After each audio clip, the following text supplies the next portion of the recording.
ഏതെങ്കിലും മൃഗങ്ങളെ പിടിച്ചാൽ നല്ല ശിക്ഷ കിട്ടും. അതിനാൽ കുറുക്കനും പുലിയും ഇടയ്ക്ക് ഗ്രാമത്തിൽ പോയി കോഴിയെയും ആടിനെയും ഒക്കെ പിടിച്ചു തിന്നും. ഒരു ദിവസം കുറുക്കൻ പുലിയോട് പറഞ്ഞു, നമുക്കെങ്ങനെയെങ്കിലും ആനയെ ഇവിടെ നിന്നും ഓടിക്കണം.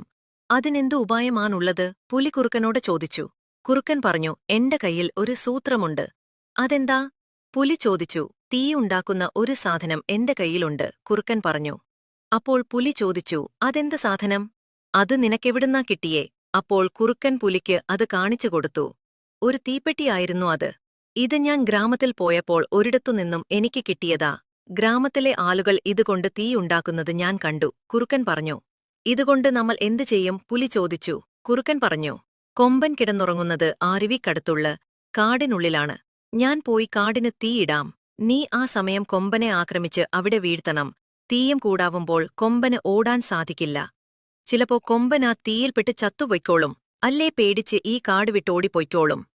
എങ്ങനെയുണ്ട് എന്റെ ഐഡിയ? കുറുക്കൻ പുലിയോട് പറഞ്ഞു.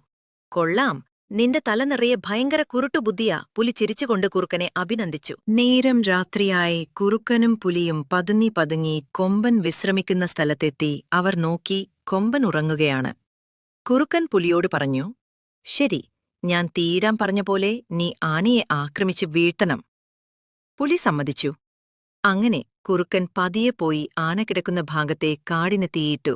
ഉണങ്ങിയ ധാരാളം ഇലകൾ ഉണ്ടായിരുന്നതിനാൽ തീ ആലിപടർന്നു. കൊമ്പൻ ഞെട്ടിയുണർന്നു. ആ സമയത്ത് പുലി